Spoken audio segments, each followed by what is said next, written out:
사도행전 28장 15절에서 31절 말씀 다 자셨으므로 다 같이 한 목소리로 오늘요. 사도행전 28장 16절에서 31절 말씀입니다. 시작. 우리가 로마에 들어가니 바울에게는 자기를 지키는 한 군인과 함께 따로 있게 허락하더라. 사흘 후에 바울이 유대인 중 높은 사람들을 청하여 그들이 모인 후에 이르되, 여러분 형제들아, 내가 이스라엘 백성이나 우리 조상의 관습을 배척한 일이 없는데 예루살렘에서 로마인의 손에 죄수로 내준 바 되었으니 로마인은 나를 신문하여 죽일 제목이 없으므로 석방하려 하였으나 유대인들이 반대하기로 내가 가지 못하여 가이사에게 상소하며 내 민족을 고발하려는 것이 아니니라. 이러므로 너희를 보고 함께 이야기하려고 청하였으니 이스라엘의 소망으로 말미암아 내가 이 쇠사슬에 매인 바 되었노라. 그들이 이르되, 우리가 유대인에게서 내게 대한 편지도 받은 일이 없고 또 형제 중 누가 와서 내게 대하여 좋지 못한 것을 전하든지 이야기한 일도 없느니라. 이에 우리가 너희의 사상이 어떠한가 듣고자 하니 이 파에 대하여는 어디서든지 반대를 받는 줄 알기 때문이라 하더라.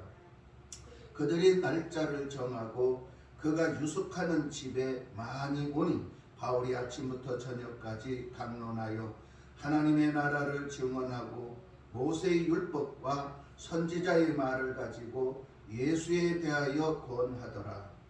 그 말을 믿는 사람도 있고 믿지 아니하는 사람도 있어 서로 맞지 아니하여 흩어질 때에 바울이 한 말로 이르되, 성령이 선지자 이사야를 통하여 너희 조상에게 말씀하신 것이 옳도다.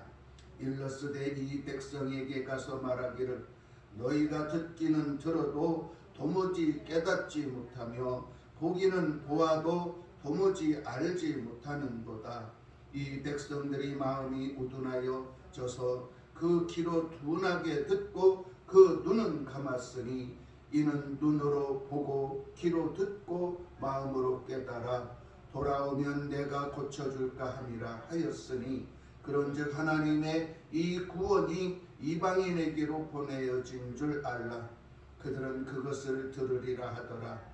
바울이 온 이태를 자기 셋집에 머물면서 자기에게 오는 사람을 다 영접하고 하나님의 나라를 전파하며 주 예수 그리스도에 관한 모든 것을 담대하게 거침없이 가르치더라. 아멘. 사도행전 28장 15절에서 16절은 22절은 로마에서 유대인들에게 첫 번째 변론하는 바울의 모습입니다. 16절에 우리가 로마에 들어가니 바울에게는 자기를 지키는 한 군인과 함께 따로 있게 허락하더라. 바울이 드디어 로마에 도착을 합니다. 그리고 바울은 한 군인에게 체포되어 따로 격리를 당합니다. 하지만 위협적인 격리라기보다는 좀 자유로운 격리라고 생각하는데, 그 이유는 베스도의 긍정적인 조서와 호송을 책임졌던 율리오가 그동안 바울에 대하여 경험한 대로 긍정적인 보고서를 종합해 보면 자유로운 격리였을 것으로 생각합니다. 17절에 사흘 후에 바울이 유대인 중 높은 사람들을 청하여 그들이 모인 후에 이르되, 여러분 형제들아, 내가 이스라엘 백성이나 우리 조상의 관습을 배척한 일이 없는데 예루살렘에서 로마인의 손에 죄수로 내준 바 되었으니, 바울이 로마에 도착하자마자 제일 먼저 한 일은 로마에서 살고 있는 유대인 중에 가장 높은 자를 청하여 자신의 방에 청하였던 것은 자유로운 몸이 아니기 때문이었으며, 바울의 의중은 로마에 살고 있는 지도자들에게 자신을 변호하려는 의도와 예루살렘에서 전해진 어떤 소문을 들었는지를 알아보려는 계획이었을 것도 포함되어 있는 것으로 생각합니다. 그러면서 바울은 형제들에게 이스라엘 백성이나 조상을 배척한 일이 절대로 없었다는 것을 정중하게 로마에서 재판받게 된 배경을 설명하고 있습니다. 그렇습니다. 바울은 절대로 유대인들에게 해가 될 만한 일을 하지 않았습니다. 또 그들의 신앙을 배척하지도 않았습니다. 하물며 하나님의 신성을 모독하지도 않았습니다. 그러나 유대인들이 바울을 배척하고 싫어하는 이유 중에 하나는 분명히 십자가에서 죽은 예수가 부활했다는 것입니다. 유대인들은 그 또한 소문을 들어서 잘 알고 있습니다. 그러면서도 그들은 굳이 믿으려고 하지 않은 것입니다. 그래서 부활의 예수님을 증거하는 바울을 싫어하는 것입니다. 18절에 로마인은 나를 신문하여 죽일 제목이 없으므로 석방하려 하였으나, 아마도 바울이 여기서 로마인이라는 표현을 한 것은 재판을 관장한 천부장 루시아의 총독 벨렉스와 베스도가 바울은 무죄라는 것을 알고 있다는 것입니다. 그러나 죄는 없지만 우유부단한 재판관이 유대인의 눈치를 살피느라 석방을 하려고 적극적으로 나서지 못하였다는 것이죠. 이렇게 법을 집행하는 사람들이 세상의 진영의 논리에 눈치나 보고 눈치나 살핀다면 그것은 올바른 법이라 할 수 없습니다. 그래서 벨릭스나 베스도는 재판을 질질 끌고 그들이 찾으려던 죄는 발견하지 못했습니다. 그러면서도 석방하지 못한 이유는 유대인들의 눈치를 살피느라 그랬던 것 같습니다. 19절에 유대인들이 반대하기로 내가 마지못하여 가이사에게 상소하며 내 민족을 고발하려는 것이 아니니라.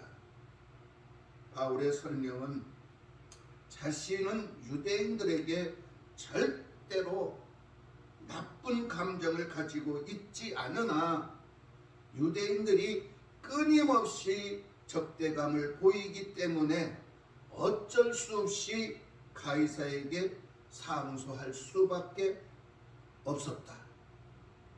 내 민족을 고발할 의도는 전혀 없다는 것을 설명하고 있습니다. 그렇습니다. 신앙인으로서, 우리가 예수를 믿는 그리스도인으로서 제일 나쁜 건 뭐냐? 이리 갈까? 저리 갈까? 힘의 논리를 따라가는 사람, 힘들어도 어려워도 내가 가야 할 길을 분명히 정하지 못하고 세상의 눈치를 보면서 교회를 온다면 정당치 못합니다. 온전하지 못합니다.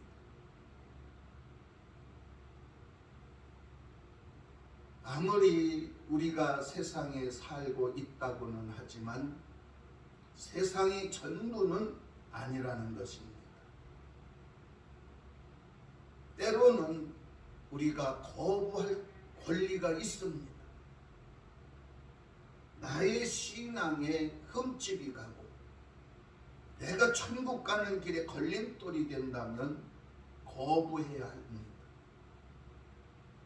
그것이 법을 어기지 않는 한도 내에서 말입니다. 그런데 우리는 어떻습니까?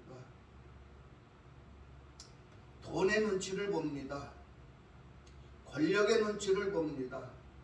명예의 눈치를 보다 보니까 그쪽으로 휩쓸리죠. 분명히 오늘 교회 가서 예배를 드리고 주님을 찬양하고 주님을 경배하며 즐거워해야 할 예배 시간, 알면서도 오늘 하루 문 닫으면 나에게 손해가 얼마인데 이 계산, 이 부의 논리를 따라가면 교회 오기 싫습니다.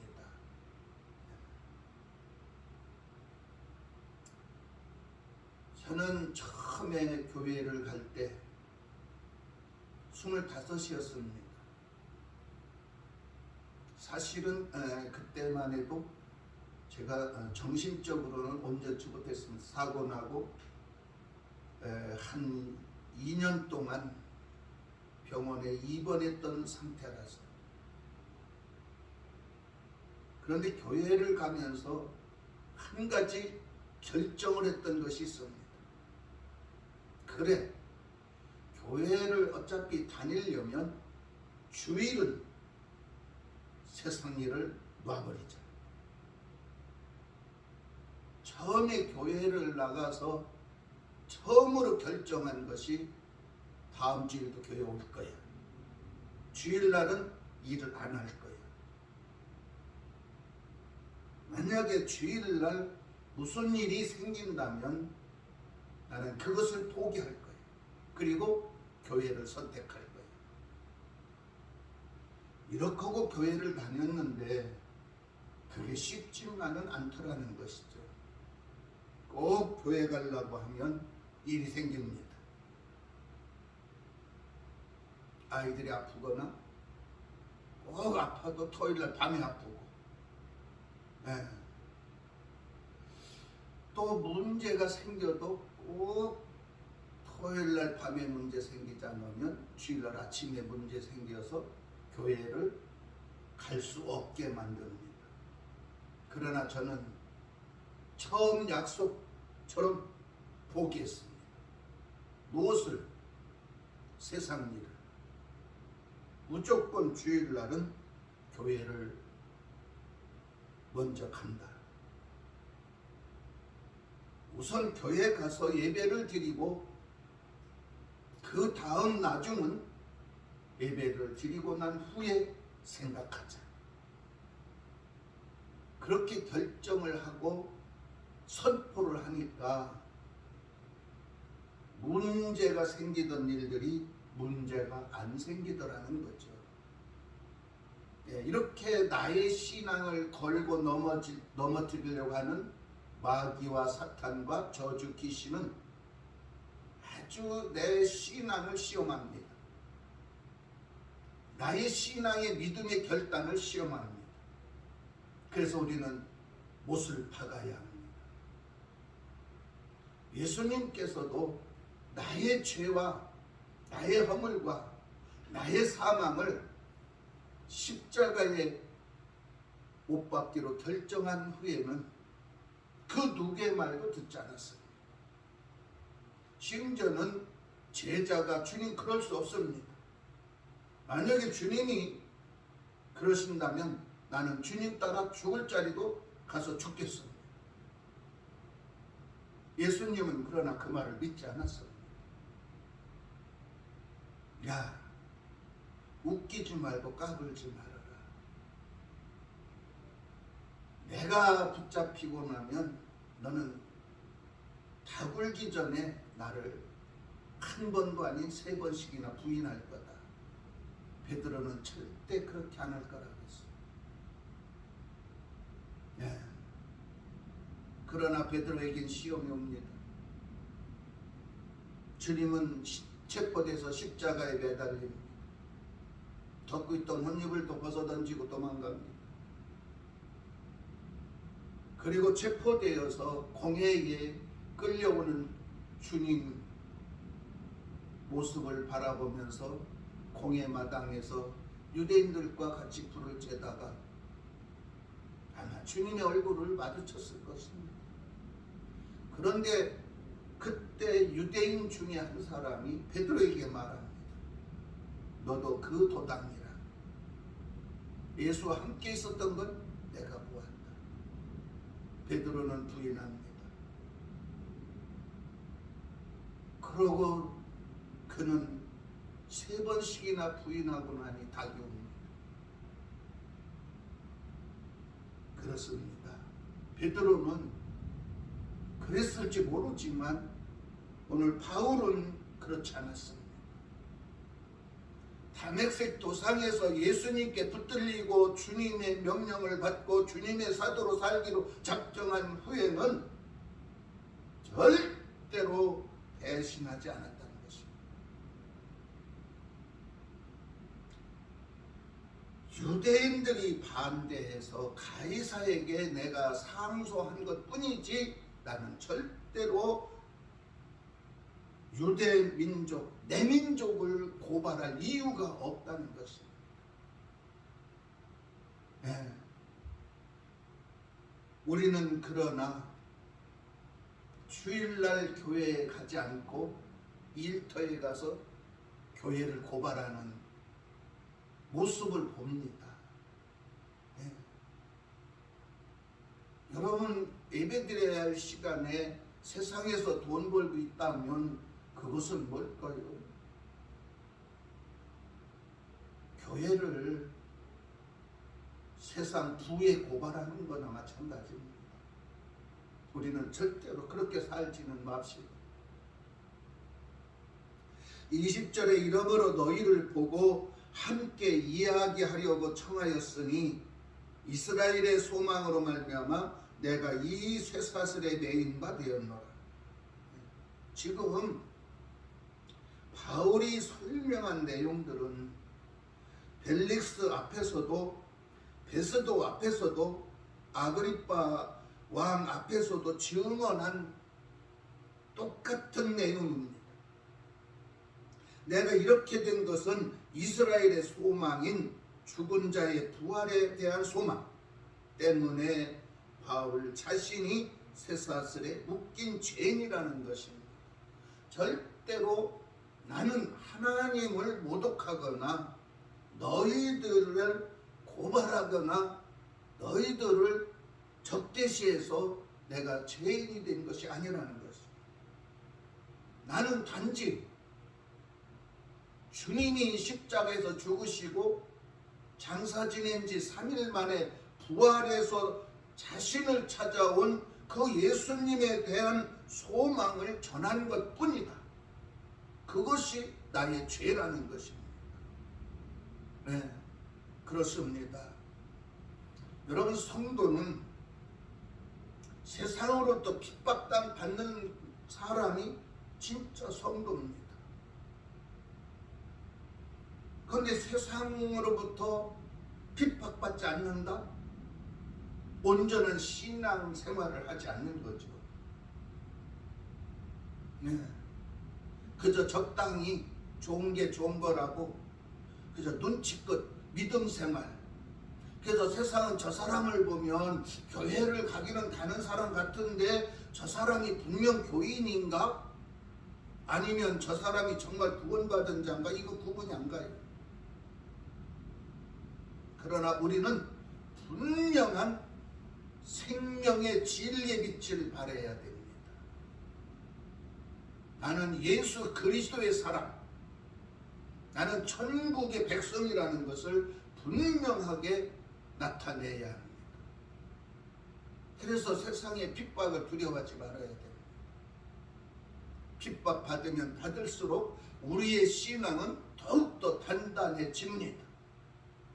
신앙이 단단해질수록 믿음이 굳건해질수록 우리는 주님의 사랑을 더 많이 받습니다. 그리고 내 신앙이 단단해진 사람은 주님으로부터 온전하게 보호를 받을 수 있다는 것입니다. 21절에 그들이 이르되 우리가 유대에서 내게 대한 편지도 받은 일이었고 또 형제 중 누가 와서 내게 대하여 좋지 못한 것을 전하든지 이야기한 일도 없느니라. 로마에 있는 유대인들은 바울에 대하여 공식적인 문서나 아니면 공식적인 임무를 전달하는 사람에게나 전혀 들은 바가 없다는 것입니다. 이렇게 로마에 살고 있던 유대인들에게는 사실상 바울에게 적대감이 없었다는 것이죠. 왜? 바울이 왜 죄수가 되었고 바울이 왜 죄수의 몸으로 지금 로마에 왔는지조차도 소식을 들은 바가 없기 때문입니다. 22절에 이에 우리가 너의 사상이 어떠한가 듣고자 하니 이 파에 대하여는 어디서든지 반대를 받는 줄 알기 때문이라 하더라. 로마에 있는 유대의 종교 지도자들이 기독교에 대하여 알고 있는 것은 기독교는 어디서든지 반대하고 있다는 소식만 들었다는 것입니다. 그래서 지금 유대교의 종교 지도자들은 바울에게 기독교의 사상에 대하여 알고 싶다는 것을 말하고 있습니다. 기독교가 정말 나 죽은 후에 부활할 수 있는 영생이 분명하냐는 것입니다. 그것을 알고 싶다는 거죠. 우리 기독교 사상은 뭐예요? 예수 믿으면 죽은 자도 부활하고 또 살아서 믿은 자는 죽음을 보지 않고도 예수님을 만날 수 있다는 그 증거, 분명한 것, 바로 부활의 영생입니다. 부활만이 영원한 천국에서 영원한 영생을 누릴 수 있는 영원한 안식이기 때문에 그렇습니다. 23절에서 31절은 유대인들과 두 번째 변론과 바울의 강론이 시작되는데 23절에 그들이 날짜를 정하고 그가 유숙하는 집에 많이 오니 바울이 아침부터 저녁까지 강론하여 하나님의 나라를 증언하고 모세의 율법과 선지자의 말을 가지고 예수에 대하여 고언하더라. 유대교의 종교 지도자들 중에는 바울의 전도를 받고 흥미를 느끼기 시작했다는 것입니다. 그래서 바울의 강론을 듣고자 더 많은 사람들이 모이고 또 들은 사람들이 더 많은 사람을 데리고 모이는 이런 아주 현상이 일어난 것입니다. 이렇게 많은 사람들은 날짜를 정하고 바울의 숙소에 찾아와서 하나님의 나라와 예수 그리스도의 부활에 대하여 듣고자 하자 바울이 복음을 전파하는 구약의 메시아 예언과 약속이 예수 그리스도를 통해서 이루어질 것이라는 것을 지금 설명하고 가르치고 있습니다.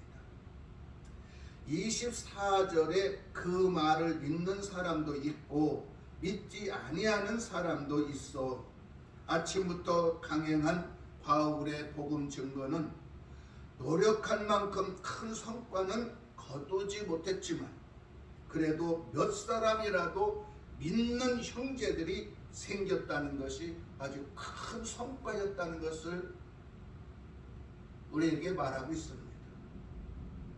25절에 서로 맞지 아니하여 흩어질 때에 바울이 한 말로 이르되 성령이 선지자 이사야를 통하여 너희 조상들에게 말씀하신 것이 옳도다. 바울의 강론을 듣고 있던 로마의 유대인들은 서로가 의견이 갈리고 이제 집회는 더 이상 지속할 수가 없게 되자 흩어지게 되는 상황까지 오고야 말았습니다. 하나님께서 이사야 선지자에게 하신 말씀을 바울이 인용을 하는데 이사야 6장 9절에서 10절을 인용한 것입니다. 26절, 27절을 보면 하나님이 이스라엘 백성에게 예언하신 것으로 바울은 전하고 있습니다. 26절에서 27절에 일러스되 이 백성에게 가서 말하기를 너희가 듣기는 들어도 도무지 깨닫지 못하며 보기는 보아도 도무지 알지 못하는도다. 이 백성들의 마음이 우둔하여져서 그 귀로는 둔하게 듣고 그 눈은 감았으니 이는 눈으로 보고 귀로 듣고 마음으로 깨달아 돌아오면 내가 고쳐줄까 함이라 하였으니, 이 말씀은 이스라엘 백성들의 완악함을 상징적으로 드러내고 있습니다. 이 예언의 말씀처럼 완악하고 배은망덕한 자들에게는 그 태도가 바뀌지 않을 것이라는 사실을 예언하고 있는 것입니다. 그래서 참 교회를 다니긴 다니는데 어쨌든 세상에 나가서도 나는 교회를 다니는 성도입니다라고 말은 하는데 도무지 믿음이 들어가지 않는 사람이 있습니다. 왜 믿음이 안 들어가느냐? 그저 가족이 교회 다니니까 어쩔 수 없이 교회 가는 겁니다. 또 교회를 안 가면 왜 안 갔느냐고 자꾸 잔소리 했으니까 그 잔소리가 싫어서 그냥 교회 가는 겁니다. 분명 교회는 와서 앉아있는데 문의는 성도인데 마음은 태도가 불량하다는 것이죠. 교회 와서도 자꾸 세상적인 눈으로만 교회를 바라보게 되고, 또 교회 와서 설교를 들어도 세상 이야기로만 듣고, 도대체 내가 정말 예수를 만나고자 하는 믿음과 열망이 없다는 거죠. 오늘 유대인들이 그런 것입니다. 그저 그냥 선지자들이 전한 신앙이니까 그냥 구약에 전한 그 모세 오경의 율법을 그냥 듣고 그냥 살아왔으니까, 우리 조상들이 그렇게 믿으니까 나도 그냥 그렇게 믿는 거야.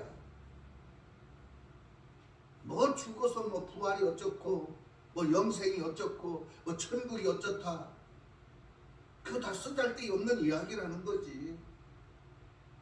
현재가 중요하지 뭐 죽은 다음에 뭐가 중요하냐, 이런 거죠.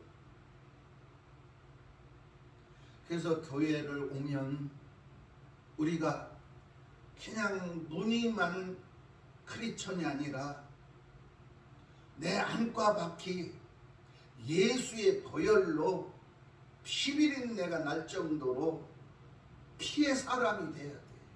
피의 성도가 돼야 돼.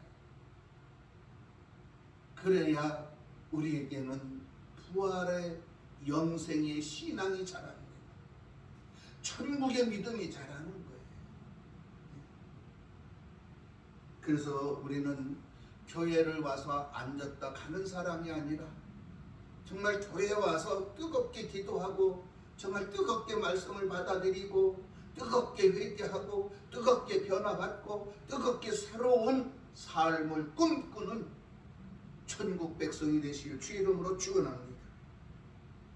28절에 그런즉 하나님의 이 구원이 이방인에게로 보내어진 줄 알라. 그들은 그것을 들으리라 하더라. 하나님의 구원의 은혜는 먼저 이스라엘 백성들에게 전해진 것이었는데, 그들이 하나님의 복음을 거부하자 결국 구원은 이방인들에게 전해지게 된 것이라는 것입니다. 바울은 자신의 선교의 정당성을 설명하고 있습니다. 너희는 듣기 싫으면 안 들으면 돼. 그러나 내가 전하는 구원의 복음을 방해를 하지 말라는 것이죠. 네. 우리 성도들 집안에도 그런 사람이 있어요. 그냥 교회는 그냥 가고 절대 우리 형제들이나 우리 가족들이 모였을 때는 교회 얘기하지 마, 믿음 얘기하지 마. 그러나 방해는 하지 말아야 돼. 자기는 그렇게 해놓고 또 자기들 앞에서 기도하거나 찬송을 하면 그거 방해. 절대 우리는 천국 복음을 방해하는 그런 잘못을, 그런 실수를 하지 말자는 것입니다. 30절에 바울이 온 이태를 자기 셋집에 머물면서 자기에게 오는 사람을 다 영접하고, 지금 누가는 구원이 이방인에게 확산하고 있다는 것을 필두로 사도행전을 종결하고 있습니다. 사도 바울의 로마에서의 생활 2년 동안 셋집에서 오는 사람들을 영접했고 복음을 전했다는 것은 아마도 2년 동안 재판이 열리지 않았거나 재판이 지연되었거나 했기 때문에 바울은 교도소가 아닌 새방을 얻어서 재판의 판결을 기다리며 복음을 전했을 것이라고 봅니다. 31절에 하나님의 나라를 전파하며 주 예수 그리스도에 관한 모든 것을 담대하게 거침없이 가르치더라. 바울은 자신을 찾아오는 모든 사람들에게 하나님의 나라와 예수 그리스도에 관한 복음을 가르쳤습니다. 로마의 행정당국도 바울의 선교 활동에 아무런 지장을 주지 않았던 걸로 봅니다. 사도행전을 기록한 누가는 로마 당국의 방해를 받지 않았고 계속해서 복음이 확산되기를 간절히 바랐던 것으로 생각합니다. 예루살렘 유대인들은 복음을 거부하고 방해하였으나 로마에서는 복음이 아무런 저항도 받지 않고 전파될 수 있었던 것은 바울에게 주어진 사명 감당과 주님의 약속이 성취된 것입니다. 이렇게 복음은 이제 로마를 출발해서 전 세계로 퍼져나가는 것입니다. 또 바울은 그렇게 간절한 소망을 가지고 전 인류에게 복음이 전파되기를 기도했습니다. 그렇습니다. 예수님은 분명히 말씀했습니다. 한 영혼은 천하보다 귀하다고. 천하보다도 귀한 그 한 영혼이라도 더 구원을 받을 수 있도록 우리는 복음을 전해야 합니다. 세상 사람이 듣든지 아니 듣든지 우리는 복음을 전해야 합니다. 그것은 성도의 사명입니다. 성도의 믿음의 의무입니다. 예수 믿고 구원받은 성도라면 땅끝까지 복음이 증거되기를 소망하면서 바울이 그처럼 복음이 전파되기를 소망했던 그 믿음을 본받고 우리는 기도해야 합니다. 그리고 전해야 합니다. 이런 성도들 있습니다. 목사님, 이단들은 부흥이 잘 되는데 왜 우리 교회는 부흥이 안 될까요? 그래서 저는 이렇게 말합니다. 바로 성도님이 복음을 안 전해서, 성도님이 10명 전도하고 또 옆에 있는 성도가 10명 전도하고 금방 20명이네. 다음 주는 20명은 오겠구만. 이단들은 그걸 잘해. 이단들은 자기 배를 불리기 위해서 죽으나 사나마 목숨 걸고 복음을 전하는 거야. 그들이 전하는 복음은 가짜인데 말이지. 네, 거짓 교사요, 거짓 선지자요. 그들은 적그리스도야. 그런데도 그들은 자기 목숨 내놓고 복음 전해. 그래서 부흥되는 거야. 우리 교회도 성도님이 그렇게 전하면 그만 부흥되지. 그렇습니다.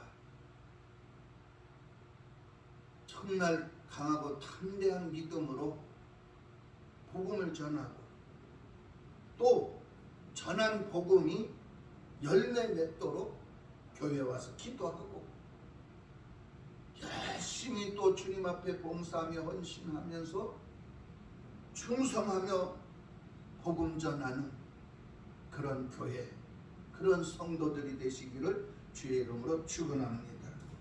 기도하겠습니다.